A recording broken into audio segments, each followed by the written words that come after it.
Duchies of Lancaster and Cornwall make Charles and William £50 million a year. But they have repeatedly refused to reveal exactly which properties they own. Can we have a report on the list of properties? I don't see why. And details of how these estates make their staggering profits and from where remain secret. Until now. Warm greetings to everyone tuning into the Sussex Ambassador channel today. In this video, we're going to delve into the depths of royal hypocrisy. The focus of our discussion? None other than King Charles and Prince William, who, amidst their taxpayer-funded luxury, are exploiting their privileged positions in a most unbecoming manner. That's right. We're talking about the revelation of our monarchs as slumlords. So, fasten your seatbelts, as we're about to embark on a journey of truth and revelation. Before we dive into the details, don't forget to subscribe to our channel for more enlightening content. The British monarchy, particularly King Charles and Prince William, have been under the spotlight for their egregious actions. While ensconced in their taxpayer-funded luxury, they've been acting less like royalty and more like slumlords. They are charging rent to charities and even the NHS. The irony is palpable. The hypocrisy, stunning. Now let's take a moment to digest that. The National Health Service, the institution designed to care for the sick and vulnerable, is paying rent to the monarchy. That's right, the very organisation that is stretched thin, working tirelessly to save lives, is lining the royal coffers. It's not just an affront to the NHS, but to every single person in this country who relies on its services. But the hypocrisy doesn't end there. When the inevitable shortcomings of the NHS devastate families, the compensation they receive is pitifully low. Why? Because the system is skewed in favour of the privileged, while the rest of us are left to suffer. And yet, the monarchy has the audacity to show up for photo ops, pretending to care about the very organisations they're profiting from behind the scenes. It's a masterclass in deception, a bitter pill to swallow for those who once held the monarchy in high regard. This isn't leadership, this is exploitation. It's a stark reminder of the widening gap between the haves and the have-nots. The monarchy's wealth continues to balloon, their coffers swelling with every rental check they cash, while the country grapples with economic instability and social unrest. The monarchy's wealth continues to grow while the country struggles. It's a harsh reality, one that's becoming increasingly difficult to ignore. And it's high time we start asking the hard questions.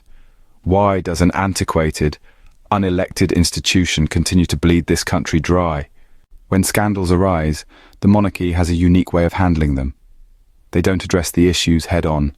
They don't apologise or make amends. No. Instead, they distract. They parade. They stage events.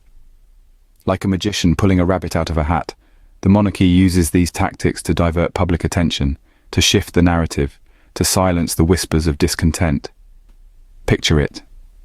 A scandal breaks. The voices of outrage grow louder. And just when you think they can't ignore it any longer, there's a parade. A grand spectacle of pomp and pageantry. The streets lined with waving flags, the air filled with the distant sound of marching bands. The monarchy, in all their finery, smiling and waving, basking in the adoration of the crowd. And just like that, the scandal is forgotten, pushed aside by the spectacle. Or perhaps it's a staged event, a charity visit, a public appearance. The royals dressed down and mingling with the common folk. Photographs taken, hands shaken, platitudes spoken, a show of empathy, of understanding. But is it genuine, or just another distraction, another sleight of hand? And let's not forget the distractions within the palace walls, the royal weddings, the royal babies. Each announcement met with a media frenzy, each event a national celebration. But behind the headlines, behind the joy and the jubilation, what are we missing? What are they trying to hide? Distractions, parades, staged events. All tools in the monarchy's arsenal. All used to divert our attention from the real issues, from the greed, the hypocrisy, the exploitation. They're not just ignoring the problems, they're actively hiding them, sweeping them under the rug, hoping we won't notice, but we do notice. We see the truth behind the spectacle, behind the smiles and the waves. We see the greed, the hypocrisy, the exploitation, and we're not distracted, we're not fooled, we're not silenced. These are not actions of leadership, but exploitation, And it's time we stopped turning a blind eye. It's time we held the monarchy accountable. It's time we demanded change. Because we deserve leaders who lead, not exploit. Leaders who serve, not take. Leaders who are accountable to the people, not just to their own interests. The truth about the monarchy is far from the image they present. As we delve into the murky waters of royal affairs, it becomes painfully apparent that the monarchy is less about duty and service and more about power and profit. We are led to believe that the monarchy is a beacon of stability, a symbol of national unity, and a pillar of public service. But are they really? Let's consider the roles of King Charles and Prince William. They are not just figureheads in a centuries-old institution, but active players in a system that exploits the very people it's supposed to serve. They are not just passive beneficiaries of a flawed system, but active contributors to its perpetuation. Think about it. They live in taxpayer-funded luxury while charging charities and even the NHS for rent. And it's not just about the money, it's about the principle. It's about the blatant disregard for the common good and the prioritization of personal gain. It's about the hypocrisy of presenting a caring, supportive face to the public while profiting from the very organizations they claim to champion. This isn't leadership, it's exploitation. It's a betrayal of the trust placed in them by the British people. They are not serving the public, they are serving themselves. They are not upholding the values they claim to represent, they are undermining them. They are not preserving a cherished tradition, they are tarnishing it. And what's worse, they are not held accountable. There's no transparency, no checks and balances, no mechanism to ensure they act in the best interests of the people. Instead, we get distractions, parades, and staged events to keep us from asking the real questions. No PR stunt will change the fact that Charles and William are exploiting the system. They are not just slumlords. They are symbols of an outdated, unelected institution that continues to drain the country dry. The uncomfortable truth is out there, and it's time we faced it head on.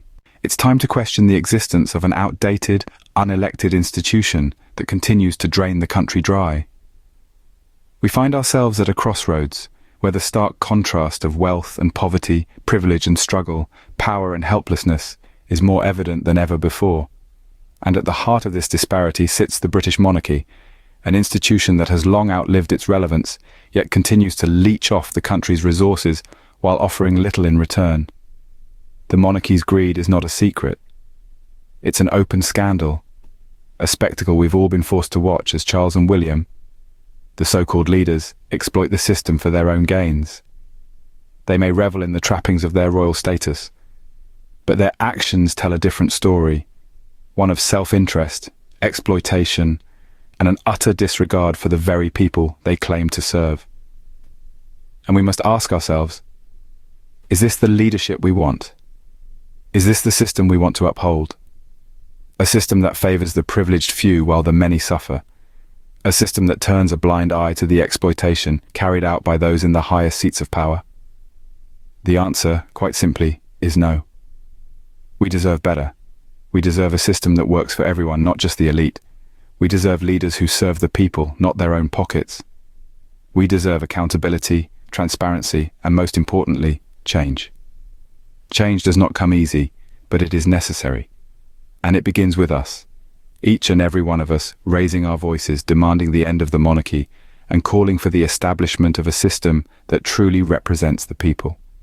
We have the power to rewrite the narrative, to challenge the status quo, and to usher in a new era of leadership, one that values service over self-interest, duty over privilege, and people over profit. So let's use that power. Let's demand the change we deserve. It's time to demand accountability and end the monarchy.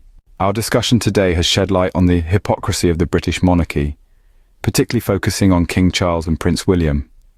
We've peeled back the royal facade to reveal a grim reality of exploitation and greed. The very hands that extend in feigned support are the same ones that take from the organizations meant to serve the vulnerable and needy. Let's revisit the stark truth. The monarchy isn't about duty or service. It's a power game, a profit-making machine. They've perfected the art of distraction, parading around in glitter and glamour, while the real issues get swept under the opulent rugs of their palaces. This isn't just about King Charles and Prince William. This is about a system that allows such exploitation to prevail, a system that favors the privileged and leaves the common man to bear the burden. It's a system that needs accountability, a system that needs change. We must not let the pomp and pageantry distract us from asking the hard questions. Why does an outdated, unelected institution continue to drain the country dry? Why are we allowing this to happen? It's time we demand answers. It's time we demand accountability.